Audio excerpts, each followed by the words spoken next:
Hello and welcome dear students to my channel ma'am की पढ़ाई. Students, today I will continue our Russian Revolution. इसके पहले आप लोगों ने जो पढ़ा तो इतना समझ में आ ही गया होगा कि रशिया की जो कंडीशन थी वो भी बहुत वर्स थी. जैसे कि फ्रेंच रेवोल्यूशन में आप लोगों ने पढ़ा था कि यहाँ पर भी जार निकोलस था, वो उसकी ऑटोक्रेसी थी, बहुत ही निरंकुश था और किसी भी तरह से कोई भी राइट्स नहीं मिले हुए थे पीपल को, सिटीजन्स को यहाँ पर. तो सभी बहुत वर्स्ट कंडीशन में जी रहे थे और इसी में ही बीच में वर्ल्ड वॉर फर्स्ट भी हो गया, जिससे कि रशिया की कंडीशन और ज़्यादा ही बदतर होती चली गई. तो उस समय फूड भी ख़त्म हो गए. सारी फूड सप्लाई पहले तो जा रही थी सारी की सारी वॉर में, और उसके अलावा सारी औरतों को निकल निकल के काम करना पड़ रहा था. यहाँ पर विमेंस को किसी भी तरह के कोई भी राइट्स भी नहीं थे. तो अब इसके आगे हम लोग पढ़ते हैं जो मेन है हमारा इस चैप्टर का कि February revolution 1917. Right bank of river Neva belongs to workers and labourers. Russia में एक नेवा नाम की नदी थी जिसके दो किनारे थे. जो एक किनारा था इसका राइट साइड का, वहां पर सारे के सारे वर्कर्स और लेबरर्स रहते थे. While left bank of Neva was fashionable area. और वही जो लेफ्ट साइड था उस नेवा रिवर का, वहां पर फैशनेबल एरिया था. और ये विंटर पैलेस वहीं उसी एरिया में था. और साथ ही साथ में जितने भी ऑफिशियल बिल्डिंग्स थी, जितने भी नोबल्स होते थे, वो सारे उसी लेफ्ट एरिया में रहते थे. तो ये माना जाता था कि जो लेफ्ट एरिया था वो सारे के सारे अमीरों का था और सारे फैशनेबल लोग वहीं पर रहते थे. On 23rd February, workers shut down factories and went on strike. 23rd फरवरी को जब कंडीशन वर्स्ट से भी आप वर्स्ट समझ लीजिए हो गई कि वहां पर अब खाने के लिए भी लोग तरसने लगे, तो लोगों ने जो थोड़ी बहुत फैक्ट्रीज चल रही थी वो सारी की सारी वर्कर्स ने बंद कर दिया और वो सभी स्ट्राइक पर चले गए. Women led the way to strikes. और जो औरतें थी उन्होंने भी इस स्ट्राइक्स में लीडिंग किया था. So this day is called international women's day. इसीलिए उस दिन से अब इस डे को इंटरनेशनल वीमेंस डे के रूप में मनाया जाता है. अब आप ये सोच रहे होंगे कि 23rd फरवरी तो वीमेंस डे होता नहीं है. जो वीमेंस डे है वो तो हम लोग 8 मार्च को मनाते हैं. तो बच्चों, जो कैलेंडर था रशिया का, वो लोग जूलियन कैलेंडर को मानते थे. आप यहाँ पे देख सकते हैं जूलियन लिखा हुआ है. और जो हम लोग हैं वो ग्रेगोरियन कैलेंडर को मानते हैं. तो जो जूलियन कैलेंडर था वो 13 डेज पीछे था ग्रेगोरियन कैलेंडर से. और जो ग्रेगोरियन कैलेंडर था ये इससे 13 डेज आगे था. तो चूंकि हम लोग जो डे मानते हैं वो इससे 13 डेज आगे हो गया. और ये फरवरी की बात है. तो फरवरी हमारा ऑलरेडी 28 डेज का होता है. इसमें 13 डेज और अगर इसमें हम ऐड कर लेते हैं तो उसके बाद फिर हमारा 8 मार्च आता है. तो इसीलिए उस दिन से 8 मार्च हमारा इंटरनेशनल विमेंस डे के रूप में मनाया जाने लगा, क्योंकि इसमें विमेंस भी स्ट्राइक में आई. उन्होंने इवन लीडिंग भी किया था.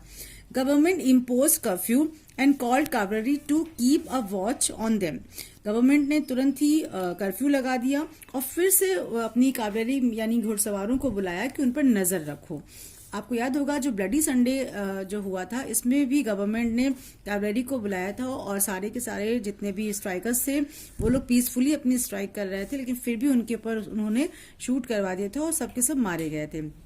तो इस बार कावलरी रिफ्यूज टू शूट वर्कर्स. कावलरी ने पहले ही उन वर्कर्स को शूट करने के लिए मना कर दिया गवर्नमेंट को और कह दिया कि अब हम इस बार ना उन पर नजर रखेंगे और ना ही हम उनको शूट करेंगे. And join them at once. और तुरंत ही उन्होंने वर्कर्स का साइड ले लिया और उनको ज्वाइन कर लिया. पिछली बार जो ब्लडी संडे में सिचुएशन ये थी कि कावलरी ने यानी कि जो भी पुलिस वाले थे उन्होंने गवर्नमेंट का साथ दिया था. इस बार उन्होंने वर्कर्स का साथ दे दिया. Petrograd Soviet. Soldiers and workers form a council called Petrograd Soviet. अब जब सारे के सारे जो कावलरी थे और जितने भी पुलिस वाले थे उन सब ने जब और सोल्जर्स थे, इन सब ने जब वर्कर्स का साथ दे दिया तो इन सब ने मिलकर एक सोवियत, जिसे पेट्रोग्राड सोवियत कहा गया, को फॉर्म किया. मतलब एक तरह से ग्रुप आप कह सकते हैं, इन्होंने उसको बना लिया. Jar abdicated on the advice of military. और जो मिलिट्री थी उसने जार से यानी उस जार निकोलस से कहा कि तुम एब्डिकेट कर दो, यानी कि तुम सरेंडर कर दो और हम लोगों के रास्ते से हट जाओ. Now there was a new provisional government. by liberals and socialists, and Kerensky became the prime minister. अब जो मिलिट्री ने जो जार को ये एडवाइस दिया तो जार ने एब्डिकेट कर दिया, वो छोड़कर रशिया वहां से फ्लड हो गया, वहां से भागकर चला गया। और इसके बाद फिर वहां पर एक प्रोविजनल गवर्नमेंट ने काम करना शुरू कर दिया, जो कि लिबरल्स और सोशलिस्ट दोनों उसमें लोग शामिल थे, उन लोगों ने मिल के बनाया था। और चूंकि ये जो मेंशोविक थे उन लोगों ने ही मेन इसमें रोल अदा किया था, तो मेंशोविक का जो लीडर था केरेंस्की, वो प्राइम मिनिस्टर बन गया। तो इस तरह से अब आपने देखा कि फरवरी रिवॉल्यूशन में अब जो हमारा मेन लीडर सामने आया वो आया एज ए प्राइम मिनिस्टर केरेंस्की। लेकिन चूंकि इस समय तक जो लेनिन था बोल्शेविक का लीडर, वो अभी तक एग्जाइल था, तो अब इस समय वो वापस लौटता है। At same time Lenin came back to Russia, ठीक उसी समय ही लेनिन वापस रशिया में आता है। अब जब लेनिन यहाँ पर आता है और देखता है कि उसके अपोजिशन में जो केरेंस्की था और बोल्शेविक की गवर्नमेंट हो गई है, तो ये क्वाइट ऑब्वियस सी बात है कि कोई भी अपने अपोजिशन में किसी भी पार्टी को या किसी को भी देखकर खुश नहीं हो सकता। तो इसने भी कुछ डिमांड कर दिया अपने जितने भी वहाँ के पीपल थे उनकी साइड से, और उस डिमांड को एप्पल थीसिस कहा गया। लेनिन पुट 3 डिमांड्स, उसने केवल 3 डिमांड रखी और कहा कि जो हमारी गवर्नमेंट है उसको ये 3 डिमांड हमारे इस पूरे रशियन लोगों के फेवर में इसे पूरा करना चाहिए। फर्स्ट थी वॉर शुड क्लोज, उसने कहा इतने भयानक वॉर अभी भी चल रहे हैं, अब इसको खत्म कर देना चाहिए और वॉर से जो पार्टिसिपेशन है रशिया का, रशियन सोल्जर्स का, उनको वापस बुला लेना चाहिए। सेकेंड उसने कहा लैंड ट्रांसफर टू पीजेंट्स, उसने कहा जो लैंड है वो पूरी की पूरी पीजेंट्स को मिल जाना चाहिए, अब किसी भी नोबल्स को या कोई भी लैंड लॉर्ड्स को नहीं मिलना चाहिए। और थर्ड उसने कहा बैंक्स बी नेशनलाइज्ड, जितने भी बैंक्स हैं उन सबको नेशनलाइज कर देना चाहिए। तो जो ये तीनों डिमांड्स थी, ये तीनों ही डिमांड पीपल के फेवर में थी, तो लोगों को इसकी ये डिमांड बहुत अच्छी लगी, तो लोग थोड़ा सा उसकी तरफ फिर से अट्रैक्ट होने लगे और उसकी वो चूंकि स्पीच बहुत अच्छी देता था तो उसकी बातें बहुत ध्यान से सुनने लगे। Now Bolshevik effect Drew on people, अब इसी वजह से बोल्शेविक का इफेक्ट लोगों पर अब फिर से बहुत ज्यादा होने लगा। नाउ अक्टूबर रिवॉल्यूशन 1917, रशिया में 2 रेवोल्यूशन हुए थे, एक फरवरी 1970 और ये हमारा हो जाएगा अक्टूबर 1970। Due to hard activities of government, Lenin succeeded to made a military revolutionary committee for socialist seizure of power. अब जो गवर्नमेंट थी उसने इतनी ज्यादा हार्ड एक्टिविटीज, मतलब उसने बहुत अच्छा रोल नहीं प्ले किया था जितने भी लोग थे रशियन वहां पर उन लोगों के साथ में, और जो ये डिमांड थी लेनिन की, इसको भी उसने कंप्लीट नहीं किया था। इस वजह से सारे के सारे लोगों का जो एक अट्रैक्शन हो गया वो लेनिन की तरफ हो गया, जिससे जो लेनिन था वो सक्सेसफुल हो गया और उसने एक मिलिट्री रिवॉल्यूशन कर दिया और जो भी पावर थी गवर्नमेंट की उसको सीज कर दिया। ऑन 24 अक्टूबर अपराइजिंग बिगैन, 24 अक्टूबर को एक छोटा सा आप रिवोल्ट कह सकते हो या विद्रोह कह सकते हो, वो शुरू हुआ। Kerensky felt trouble and left city, Kerensky को फील हो गया कि कुछ गड़बड़ होने वाली है, इसलिए उसने क्या किया, सबसे पहले शहर खुद को छोड़ दिया जिससे कि वो खुद सेफ रहे, वो जिंदा रहे। But send troops to take over telephone, telegraph, newspapers and offices, लेकिन उसने क्या किया, जाते जाते अपनी मिलिट्री को टेलीफोन, टेलीग्राफ और न्यूज़पेपर ऑफिसेस को टेक ओवर करने के लिए, यानी कि अपने कब्जे में लेने के लिए भेज दिया। उसको लगा कि ये सारी की सारी जो भी चीजें हैं ये मास मीडिया है, तो इसके थ्रू हो सकता है कि लोगों को लोग भड़का सकते हैं, इसलिए अगर इन सारी चीजों को हम कैप्चर कर लेंगे तो लोगों के पास गलत संदेश नहीं जाएगा, मैसेज गलत नहीं जाएगा और लोग हमारे कंट्रोल में रहेंगे। इसलिए पहले उसने अपने ट्रूप्स को, अपने सैनिकों को इन सारे एरियाज को कैप्चर करने के लिए भेजा। But Lenin was more clever, लेकिन जो लेनिन था उसने पहले ही प्लान कर रखा था, वो बहुत क्लेवर था। But Lenin's committee seize government offices and ministers, लेकिन लेनिन ने क्या किया, इन सारी जगहों को उसने सीज ना करके इसने सीधे गवर्नमेंट के जितने ऑफिसेज थे उनको सीज किया, जितने मिनिस्टर्स थे उन सबको उसने सीज किया। दे सरेंडर, जिससे कि मिनिस्टर्स ने सरेंडर कर दिया।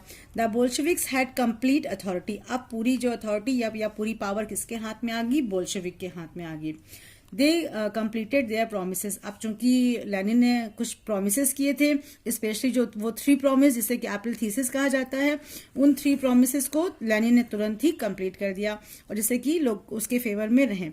अब जब उसने ये 3 प्रोमिसेस जब किया और उसको लगने लगा कि अब सारी की सारी जो जनता है वो उसके फेवर में आ गई, तो उसको एक थोड़ा सा ओवर कॉन्फिडेंस हो गया और उसने सोचा कि अगर हम यहाँ पर डेमोक्रेसी दिखा के इलेक्शन कर देते हैं तो पावर मुझको इजीली लोगों के थ्रू मेरे हाथ में आ जाएगी। अभी तो हमने मिलिट्री के थ्रू लिया है, तो उसने क्या किया, इन 1917 इलेक्शंस बोल्शेविक लॉस्ट पावर। तो उसने 1917 में एक इलेक्शन करा दिया, लेकिन उसमें बोल्शेविक यानी कि जो लेनिन था बोल्शेविक का लीडर, उसको उसके हाथ से पावर चली गई। So Lenin dismissed the constituent assembly in January 1918। तो इससे घबराकर जो लेनिन था उसने उस कॉन्स्टिट्यूएंट असेंबली को, मतलब इलेक्शन के बाद जो असेंबली बनी थी उसका नाम उसने कॉन्स्टिट्यूएंट असेंबली रखा था, तो उसने उसको तुरंत ही डिसमिस कर दिया और कहा कि ऐसा है कि इसको कोई नहीं मानेगा क्योंकि इलेक्शन से बहुत ही ज़्यादा अनवांटेड कंडीशन में हुआ था, मतलब बहुत ही ज़्यादा उस समय रिवोल्यूशन हुआ था, मिलिट्री ट्रूप्स वगैरह का टाइम था, तो अच्छे से लोग समझ नहीं पाए, तो इलेक्शंस के रिजल्ट गलत आए हैं, इसलिए इसको हम डिसमिस कर दे रहे हैं। उसने डिसमिस कर दिया वन पार्टी रशिया। और उसके बाद अब उसने जो पूरे की पूरे रशिया पर सिर्फ अपनी ही पार्टी को केवल अलाउ किया और बाकी जितनी भी अदर पार्टीज थी उन सबको उसने बैन कर दिया। नाउ ओनली लेनिन्स पार्टी को टेक पार्ट इन इलेक्शंस। उसने ये भी कह दिया अब इलेक्शंस में सिर्फ उसी की पार्टी पार्ट लेगी। इसके अलावा उसने चेका को भी बनाया। चेका का जो मीनिंग था, it was a secret police. ये एक सीक्रेट पुलिस थी जो कि छिपे हुए डिस्गाइज रहती थी और उन लोगों को पनिश करती थी, to punish those who criticise the Bolshevik, जो कि बोल्शेविक या लेनिन की बुराई करते थे, आलोचना करते थे, सिर्फ उन्हीं लोगों को वो पकड़ती थी। और चूंकि वो लोग सीक्रेट होते थे तो वो लोग लोगों के बीच में घूम घूम कर ऐसे लोगों को पकड़ते थे और पनिश करते थे। People were disappointed by this, और इससे लोग बहुत ज्यादा उससे डिसअपॉइंटेड हो गए, उससे बहुत दुखी हो गए। But there was a little civil war. और लेकिन जब लोग उसके से डिसअपॉइंटेड होने लगे और साथ ही साथ में जब जिस एरिया में बोल्शेविक था पूरे रशिया में, तो वहां पर कंजर्वेटिव भी अभी थे और इसके अलावा लिबरल्स भी थे, तो इन सब ने धीरे धीरे अपनी आवाजें उठानी शुरू कर दी और इसी वजह से रशिया के अंदर ही सिविल वॉर स्टार्ट हो गए थोड़े थोड़े से, यानी बाहर से नहीं, अंदर ही अंदर आपस में छोटे छोटे ग्रुप्स एक दूसरे से लड़ने लगे। And again it was Bolshevik government in power. और जब आपस में ही लोग लड़ने लगे और चूंकि कंडीशन ऐसी बन गई कि सारे के सारे रशियन पीपल को फिर लगने लगा कि नहीं, शायद बोल्शेविक ही ठीक है, इसलिए हमको इन सारे ग्रुप्स, छोटे छोटे ग्रुप्स को ना फेवर करके बोल्शेविक ही शायद हमारा कुछ फेवर कर सकता है, कुछ अच्छा कर सकता है। तो फिर से बोल्शेविक के फेवर में लोग आने लगे और फिर से बोल्शेविक की ही गवर्नमेंट पावर में आ गई, जिसका जो कि उसने फायदा उठाया इस लिटिल सिविल वॉर का। Now they made many changes for people's welfare. इस बार जब गवर्नमेंट पावर में आई तब उसने पीपल के वेलफेयर में कई सारे छोटे मोटे चेंजेस किए। अब after लेनिन्स death Stalin became leader. जब लेनिन की डेथ हो गई तो उसके बाद स्टालिन लीडर बन गया और वो उसने रूल करना शुरू कर दिया रशिया पर। And introduce collectivisation of farms, और उसने एक नया सिस्टम अपना वहां पर इंट्रोड्यूस किया जो कि कहलाया कलेक्टिवाइजेशन ऑफ फार्म्स। मतलब जितने भी छोटे छोटे खेतों के टुकड़े होते थे, उसने कहा कि अगर इन सबको हम मिलाकर एक बड़ा टुकड़ा बना दें तो इससे लोगों को फार्मिंग करने में ज़्यादा इजी रहेगा, बड़े बड़े टूल्स वगैरह वहाँ पर यूज़ हो सकते हैं और ज़्यादा वहाँ पर प्रॉफिट होगा। और एंड प्रॉफिट्स शेयर्ड इक्वली, और इसमें जितना भी जिसकी लैंड होगी उसमें उनको इक्वली प्रॉफिट हो जाएगा। मेनी फार्मर्स अपोज, बहुत सारे किसानों ने इसका अपोज करना शुरू किया क्योंकि उनको लगा कि ये सही चीज़ नहीं है और कलेक्टिवाइजेशन में हमारा काफ़ी नुकसान हो सकता है और हो सकता है हमको सही हमारा शेयर ना भी मिले। दे सेंड प्रिजन, लेकिन उनका अपोज करने पर स्टालिन ने उन सबको प्रिजन में भेज दिया और या तो फिर और एग्जाइल, मतलब या उनको देश से बाहर निकाल दिया। तो इस तरह से बच्चों ये आपने देखा कि हमारा ये चैप्टर यहाँ पर कंप्लीट हो गया। लेकिन रशिया की जो कंडीशन थी कि यहाँ पर पहले किस तरह से रशिया में छोटे छोटे ग्रुप्स बने हुए थे, फिर उनकी एक्टिविटीज, उसके बाद फिर जार की यहाँ पर एक्टिविटीज, जार के साथ में जो उसकी जरीना थी जो कि जर्मन थी, लोग उससे बहुत चिढ़ते थे। और इसके अलावा जो ब्लडी संडे है, फिर फरवरी रिवॉल्यूशन, अक्टूबर रिवॉल्यूशन, तो इन सबको देखा जाए, उसके बाद लेनिन का रोल, केरेंस्की का रोल, तो ये सारा कुछ मिलाकर ये बनता है कि रशिया ने बहुत सफ़र किया, बहुत यहाँ की कंडीशन ख़राब थी, लेकिन धीरे धीरे बाद में यहाँ पर सुधार हुआ। और स्पेशली अक्टूबर रिवॉल्यूशन के बाद यहाँ पर ये तो हुआ कि हाँ थोड़े बहुत इलेक्शंस वगैरह स्टार्ट हो गए। तो now this video is ending here.